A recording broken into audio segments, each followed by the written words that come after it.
MPN di 1A01103 kesejahteraan sosial kelas A.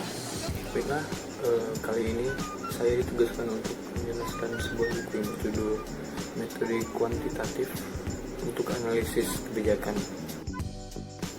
yang mana buku ini sendiri dikarang oleh Sudi Fahrudin pada Januari 2013. Baiklah, selanjutnya kita akan masuk ke topik pembicaraan, yaitu merangkum dari keseluruhan isi dari buku ini.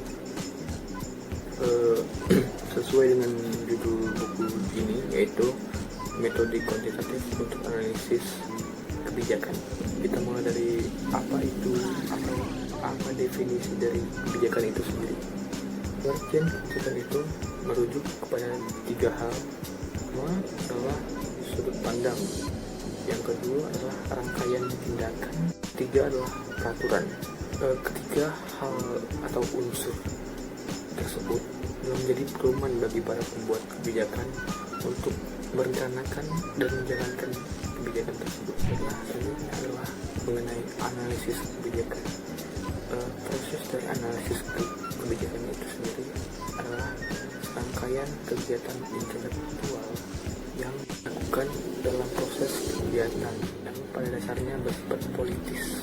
Aktivitas politis tersebut adalah proses dalam pembuatan kebijakan atau perancangan dari kebijakan itu sendiri sebagai serangkaian tahap atau proses yang saling bergantung satu sama lain dan diatur menurut urutan penyusunan agenda dan adopsi kebijakan dan kebijakan. Selanjutnya kita masuk ke dalam pembahasan dari metode kuantitatif. Metode kuantitatif dan metode kualitatif merupakan dua pendekatan yang dilakukan yang berkembang di dalam ilmu sosial. Tentu saja termasuk dalam pembuatan kebijakan itu sendiri. Metode kuantitatif itu atau pendekatan kuantitatif itu pada umumnya tidak banyak menimbulkan perdebatan dengan metode kualitatif. Hal ini dikarenakan metode kuantitatif lebih terukur dan menggunakan data-data yang kuantitatif ini menggunakan data numerik sehingga mengurangi sifat subjektif atau bersifat bias. Selanjutnya kita akan masuk ke bab 3 yang akan membahas mengenai partisipatif atau pendekatan partisipatif.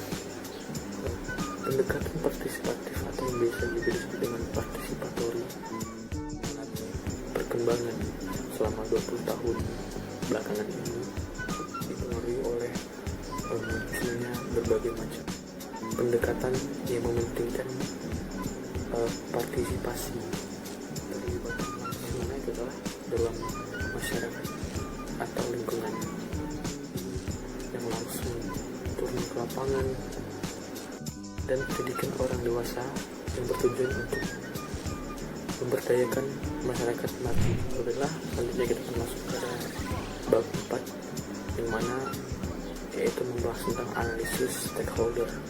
Menurut Freeman 1984, stakeholder itu sendiri didefinisikan sebagai sekelompok orang atau individu yang dapat mempengaruhi dan atau dipengaruhi oleh pencapaian tujuan tertentu.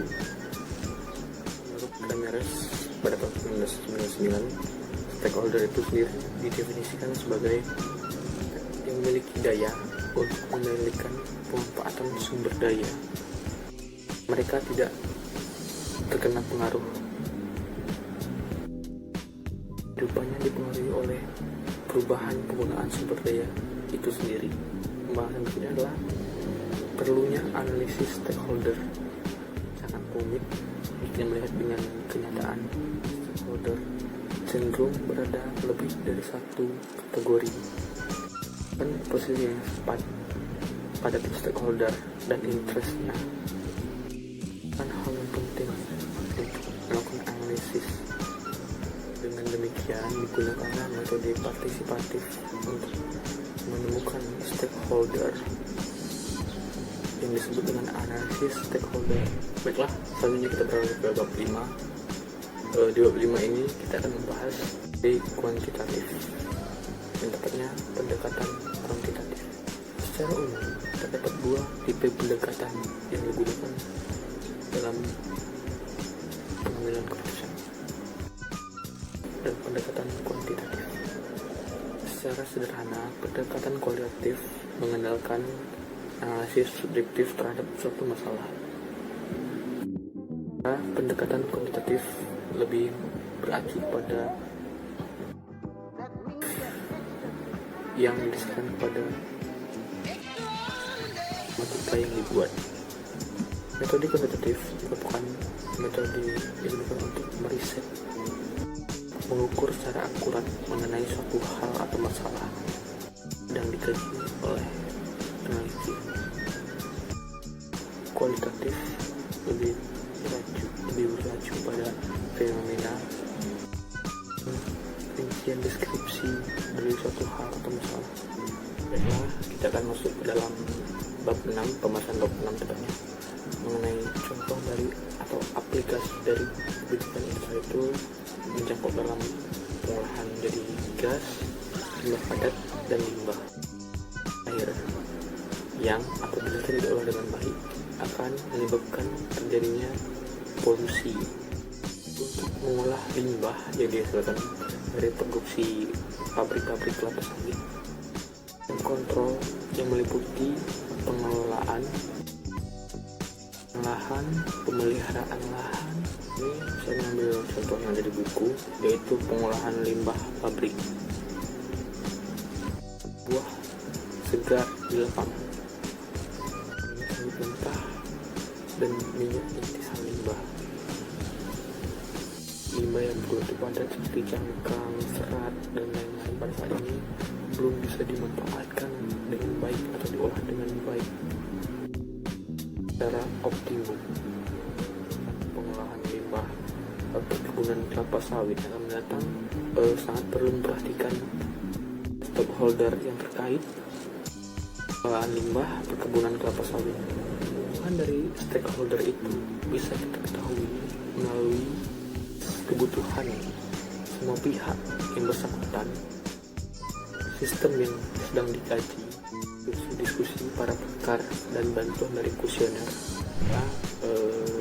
Pada bab terakhir ini, yaitu pada bab 7, kita akan membahas tentang implementasi dari hal yang kita pelajari dari buku ini.